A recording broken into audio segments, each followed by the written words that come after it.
So here we have the Ford Kuga EcoBoost ST line on a 67 plate. I'm going to start off by showing you around the outside of the car, and then we'll hop in and run through some controls on the inside. But from the outside you can see that it's a 5-door car with alloy wheels and tinted windows.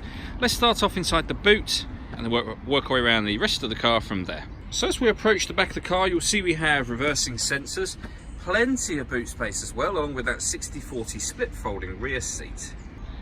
Okay, so we're just going to work our way back round to the front of the car now, and then we'll hop in and run through some controls on the inside.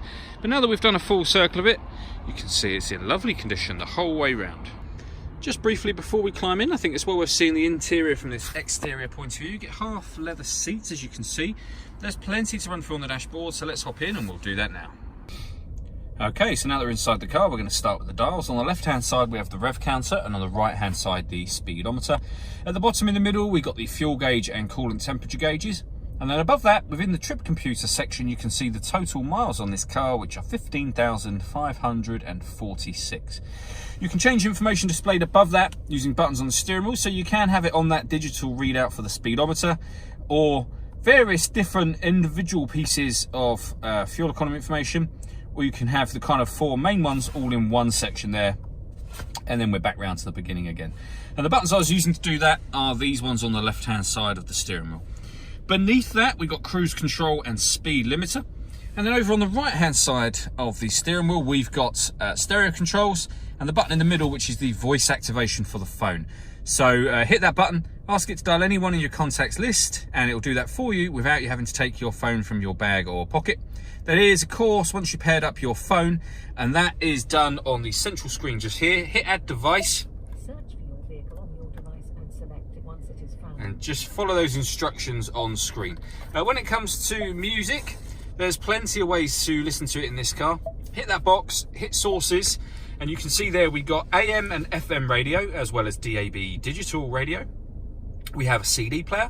We can also stream music wirelessly via Bluetooth audio. So once you pair up your phone, not only can you make and receive phone calls, but you'll also be able to listen to your music on top of that as well. And then finally, for the screen section, we've got satellite navigation. We've done a full video that shows exactly how the satellite navigation works, which can be found on our website and also on our Facebook page. It's well worth checking that out. Beneath that, we've got dual zone climate control. So you can adjust the temperature on the left and right hand side of the car, so driver and passenger sides. You can move the fan speed up and down with those buttons, determine where within the car you'd like the air to be distributed, and then hit that button to turn the air conditioning on. Or you can hit auto, and the car will take full control of the fan speed to maintain those temperatures for you. You can override that at any time you like by readjusting the fan speed accordingly. Underneath that, we have this button here first of all. So this car's got stop and start, which means it's designed to cut out in traffic to save you fuel. Hit that button to turn that off. This one will turn on or off the parking sensors. And this is for the autonomous parking. So this car has the ability to park itself. So hit that button. And up on the screen, you can see that we can parallel park or we can perpendicular park. So either bay park or parallel park. Again, there's videos showing how this works on both our website and on our Facebook page as well.